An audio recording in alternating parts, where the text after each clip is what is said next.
Hey everyone, welcome to a new episode of the Iceberg Lounge. We're your hosts. I'm Thomas Single, and with me is Randy Dobbins. Hello. And in today's podcast, we're going to be talking about the college football playoff games, um, and who's going into the national championship and our thoughts on it.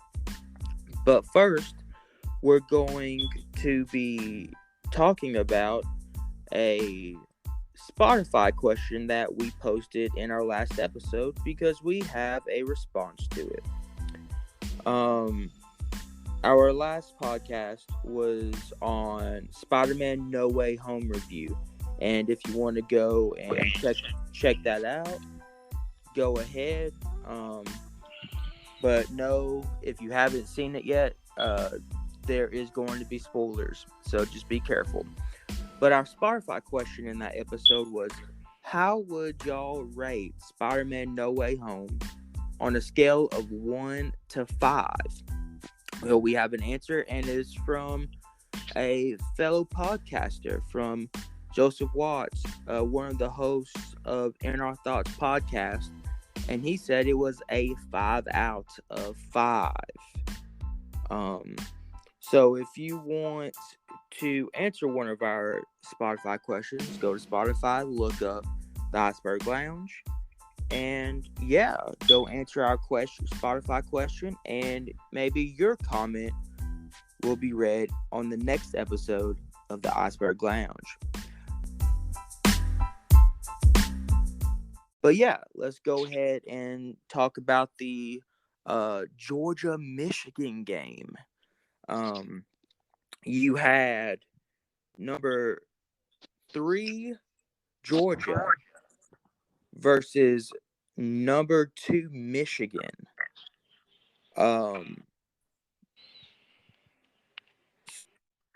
Your thoughts?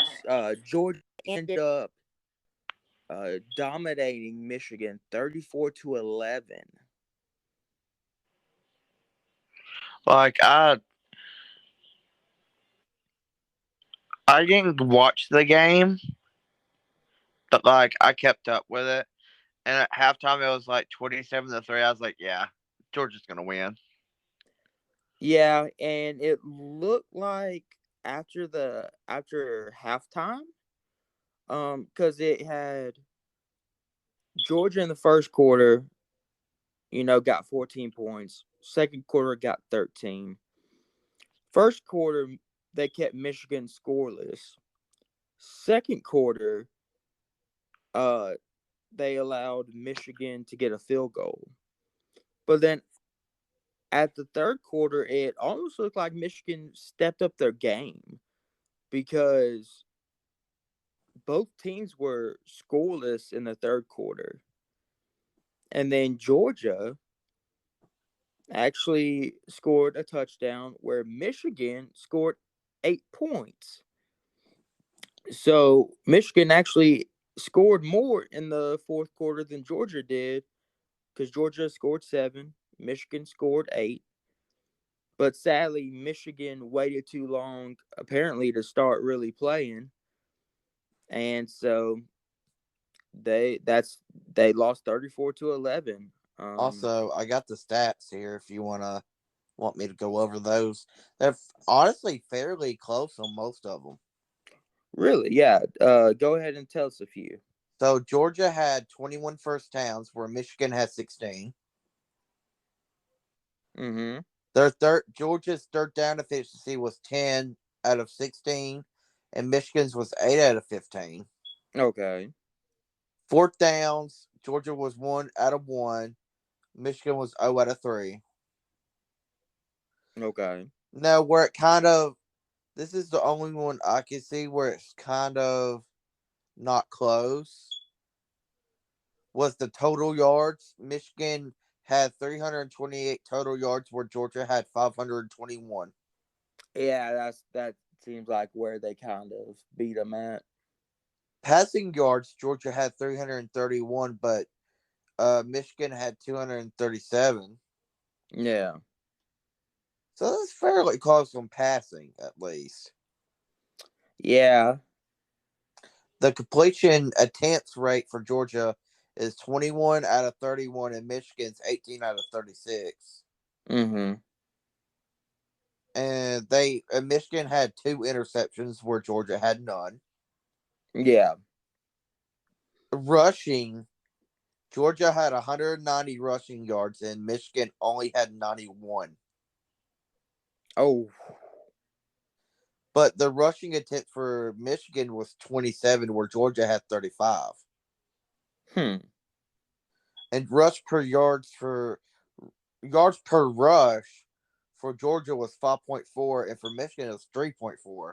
So it see the rushing attempts and yards per rush wasn't far off, but where it differs is the I guess overall rushing Yeah. The yards. overall. Yeah. But where Michigan kind of beat them is penalties. Georgia had 5 penalties for 70 yards, and Michigan had 4 for 30. Mm.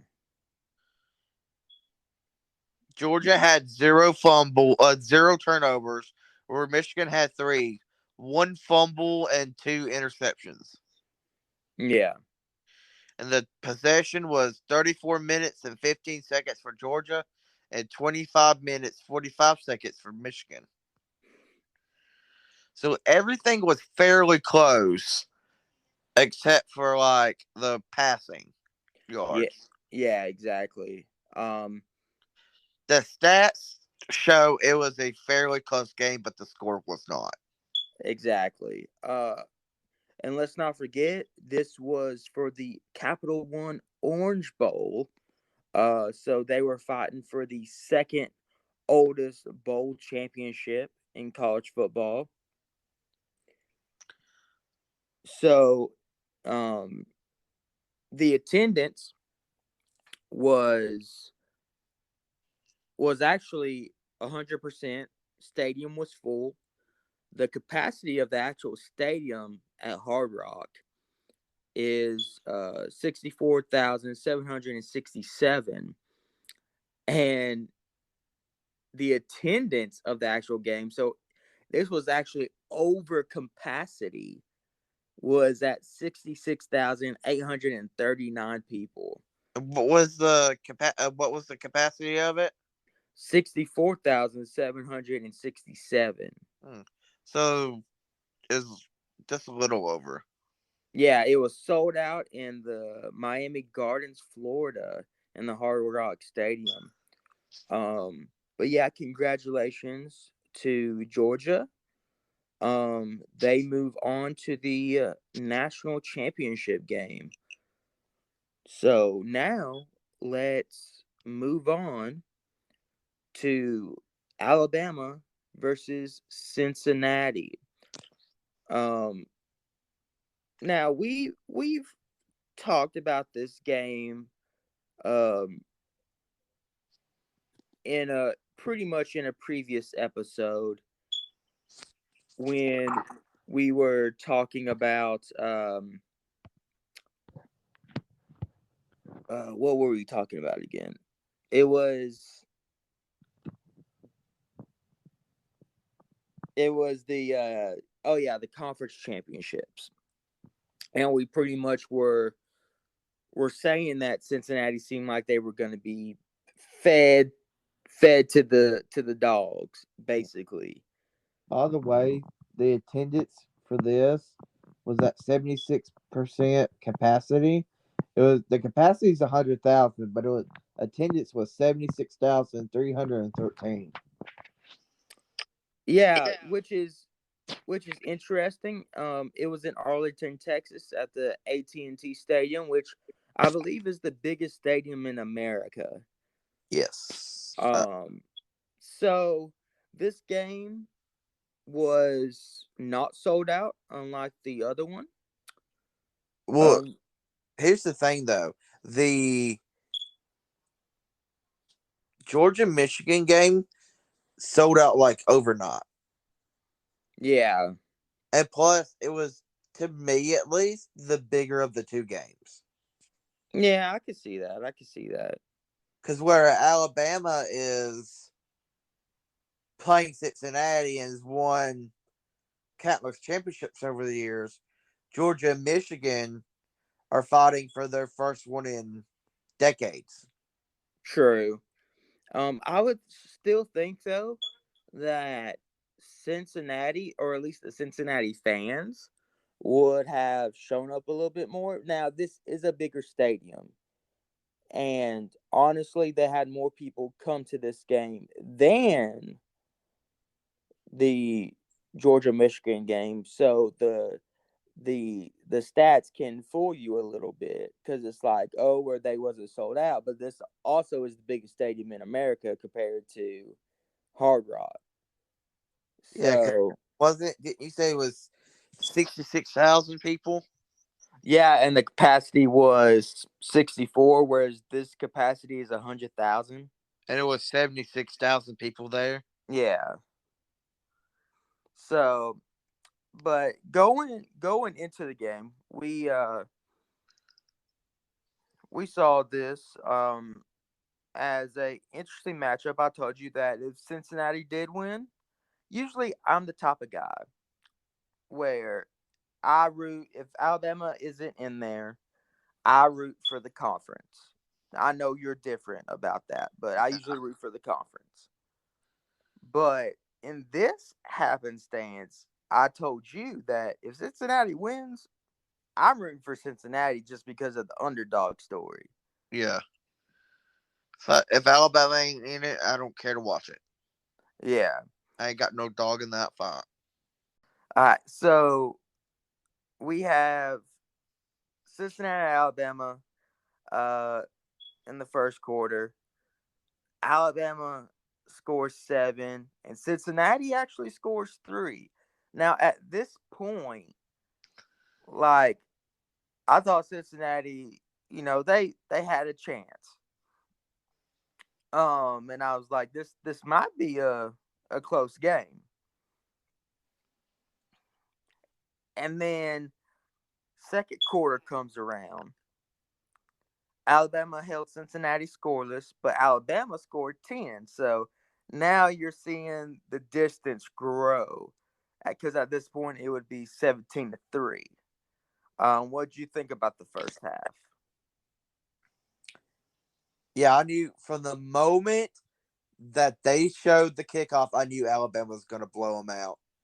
Oh yeah, that was a odd kickoff. Because one, they were jumping up and down on the sideline, and I'm like, and Alabama's just standing there, and I'm just like, yeah, Alabama's going to win.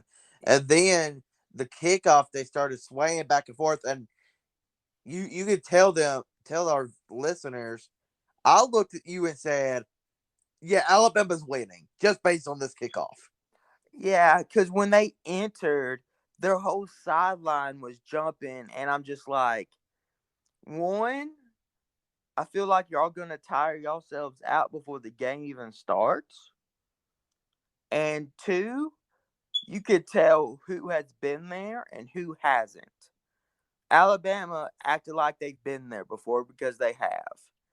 Yeah. Cincinnati was not acting like they've been there before. Um, which I know it's exciting. You're the chosen one from the group of five to kind of break that glass ceiling for the whole rest of the five conferences. But like, act like you've been there. Like, I feel like they shouldn't have been, like, be hot that you're there, but don't be doing that. Exactly. And so obviously they deferred so that Cincinnati would get the ball after halftime. Um, is there anything else from the first quarter? I mean, from the first half that you want to talk about? Not really. I mean, Bryce, uh, Bryce Young did one of the highlights in the second quarter. Is Bryce Young um did a 44-yard pass to Brooks for a touchdown, yeah. which was nice, and he did an 8 yard pass to Bolden. And another thing before we move on to the second half, because the commentators were talking about this.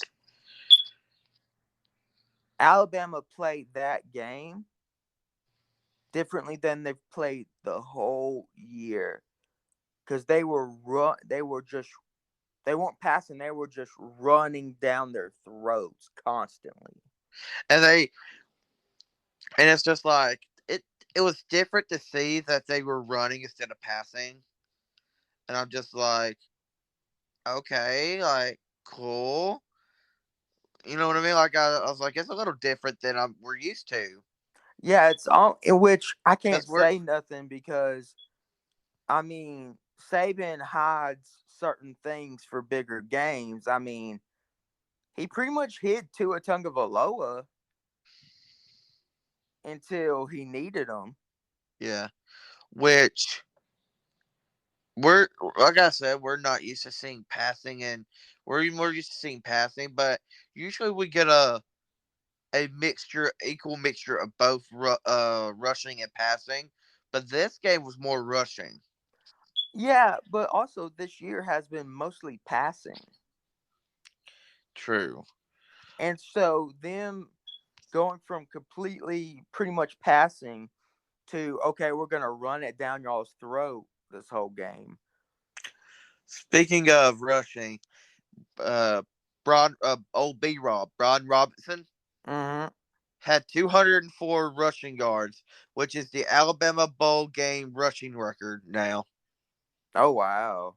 So let's see. Let's wait and see come national championship game if he could break that record. More than likely he might. Also, Bryce Young has now 4,503 passing yards and 46 passing touchdowns this season, which are both single season Alabama records. Which is insane. Like, congrats to the dude. Oh, yeah.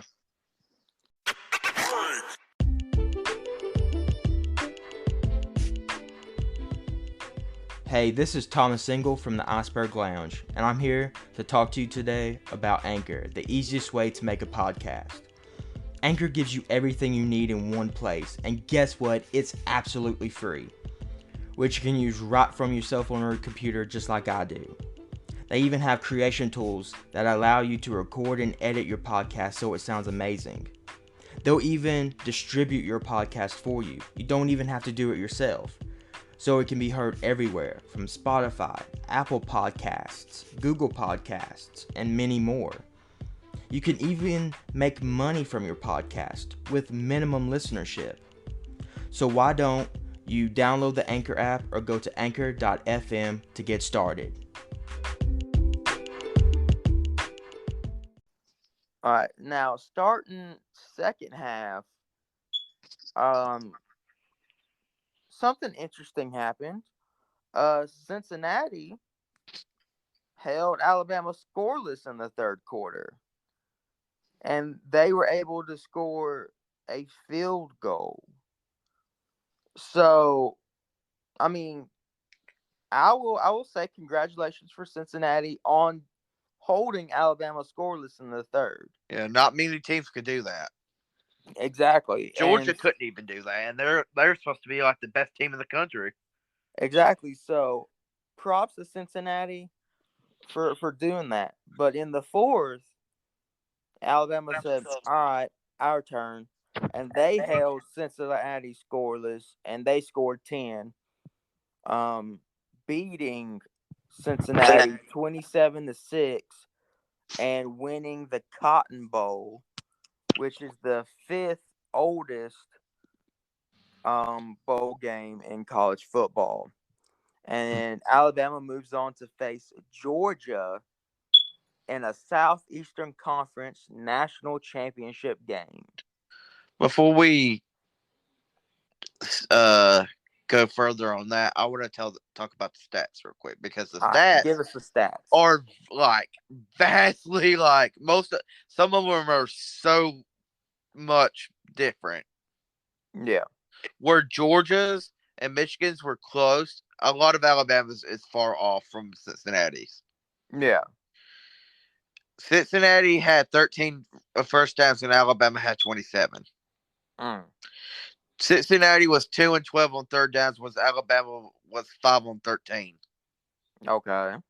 Cincinnati had 0 and 3 on fourth downs and Alabama was 1 on 1. And here's where it kind of gets a little different. The total yards for Cincinnati was 218, but Alabama's was almost triple that at 482. Oof. Oof. Passing for Cincinnati was 144 and for Alabama was 181. Okay. Completion for Cincinnati was 17 out of 32, but Alabama was 17 out of 28. Yards per pass was 4.5, and for Alabama was 6.5. And Cincinnati has 0 interceptions, but Alabama had 1. Yeah, I was about to say, yeah, Alabama had one. Rushing yards, like last time, probably triple. Cincinnati had 74 rushing yards. Okay. 26 rushing attempts and 2.8 yards per rush. Okay. Alabama's yards, I'm going to save their rushing yards for last. Their yards per rush was 6.4. Rushing attempts was 47. And their rushing yards was 301. Oh. To Cincinnati 74. Mm. Penalties for Cincinnati was 6 penalties at 39 yards. And for Alabama, 6 at 36. Only 1 turnover for Alabama and 0 for for Cincinnati, and that was only the 1 interception. Yeah. And the time of possession for Cincinnati was 26 minutes, 19 seconds. For Alabama was 33 minutes, 41 seconds. Mm.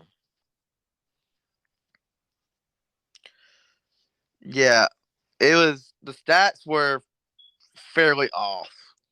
Yeah. But congrats to Cincinnati. You had a good season.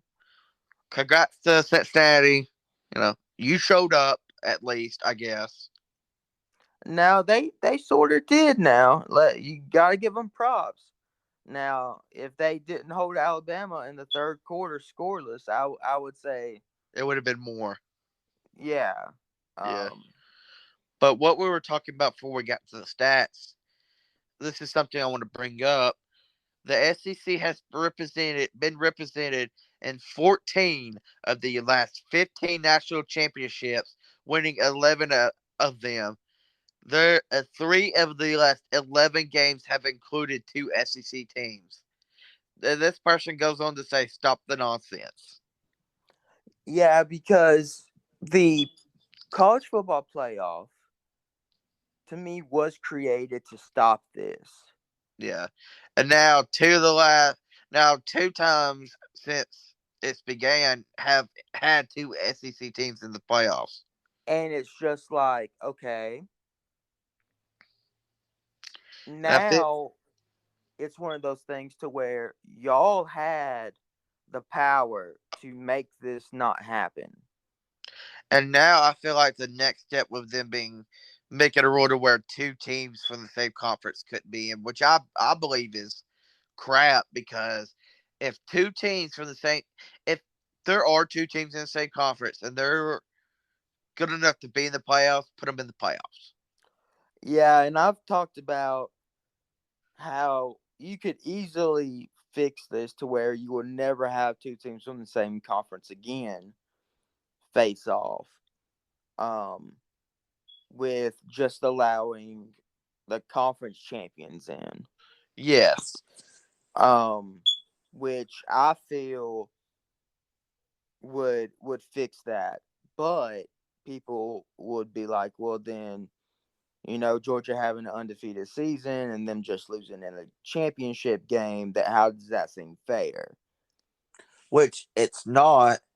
And given that, both are ranked in the top four, to me, I feel like Georgia should have dropped. This is just me, and I know they're undefeated and everything, but I think fair is fair. Alabama dropped to like 5 or 6 in the rankings when they lost to A&M. And I understand Exactly. that A&M was unranked and everything.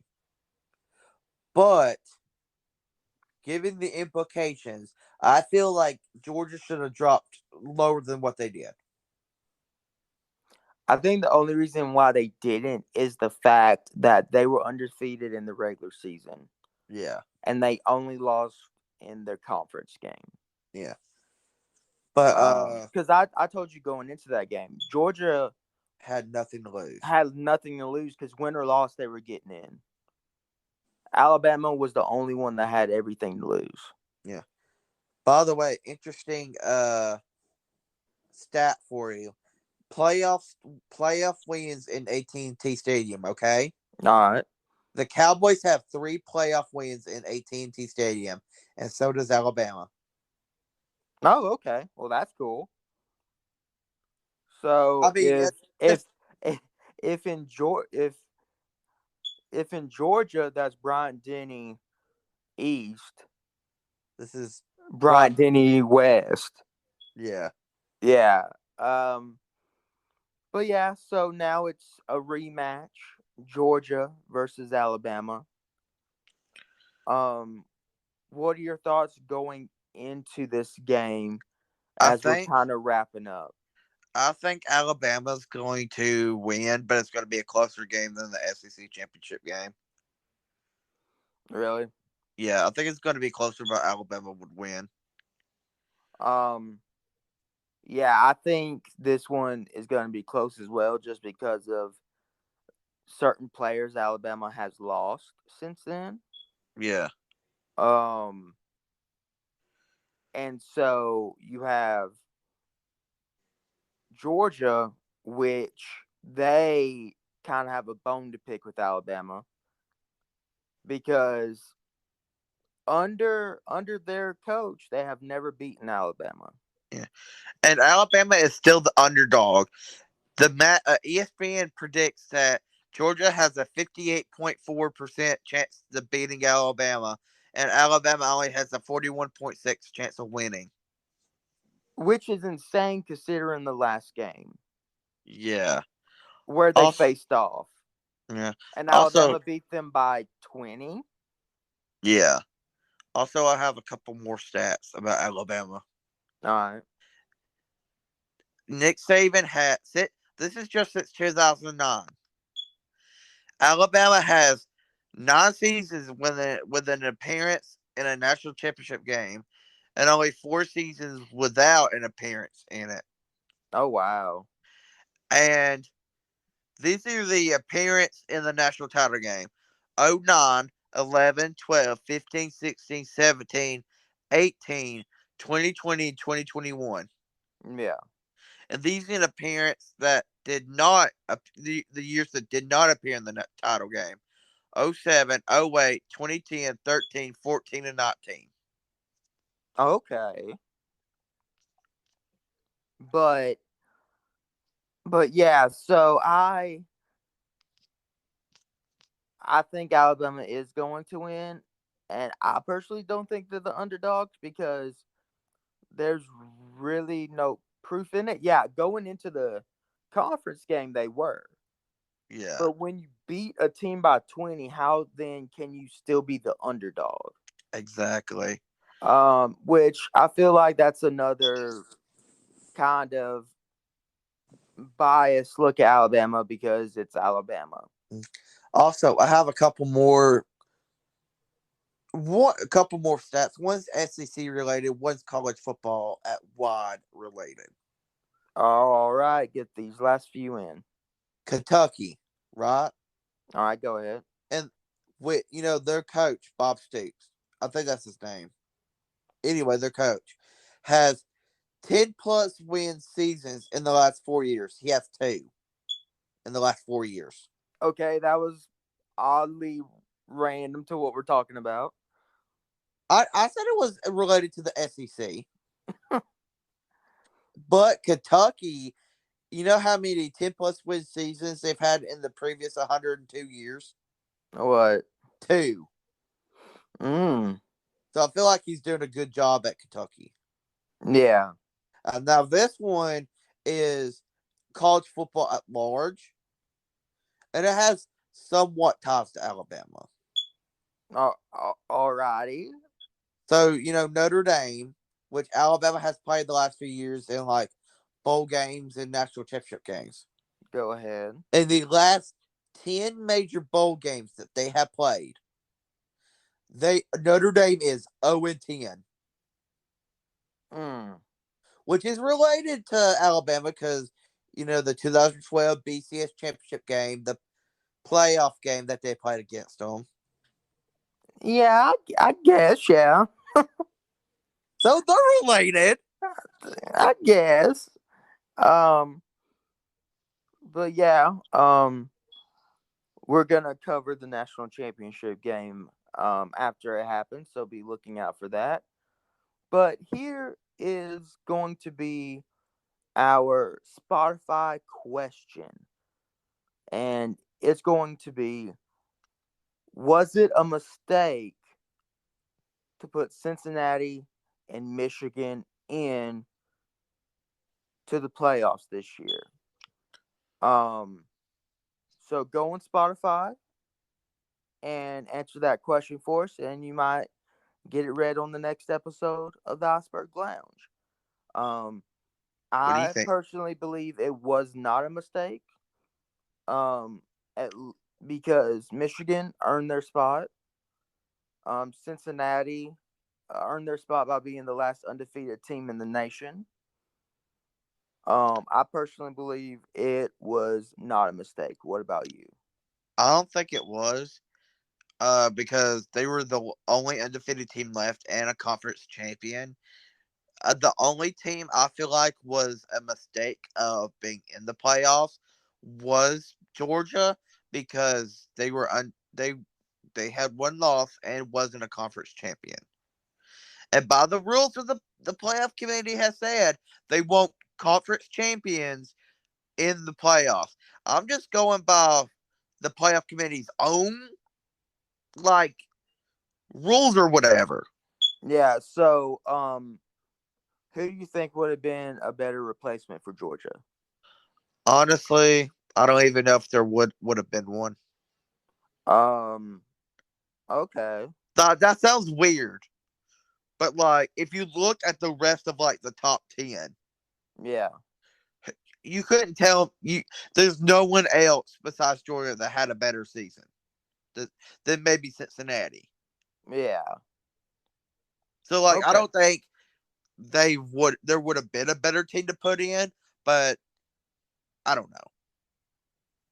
Like they somewhat deserved it, but they weren't a conference champion. So I don't know if they should have been in it.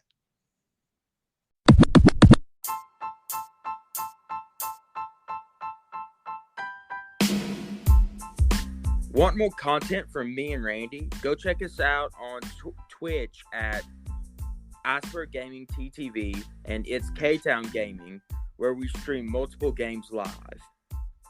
We're also on YouTube at Thomas RJ Engel and K-Town Gaming, where we play 3 games and have other content for you to enjoy. If you want to follow us on social media, all of them will be in the details of this episode. Support us at patreon.com/TRJI, where you can get our content first before anyone. If you are unable to invest in us monetarily, then you can by following, leaving reviews, chatting with us, liking, commenting, and sharing. Thank you for the support. Thank you for listening to the Iceberg Lounge. Don't forget to give us a follow, leave us a review, and share this episode. Know God loves you and we love you, and always remember, all to God. See you in the next episode.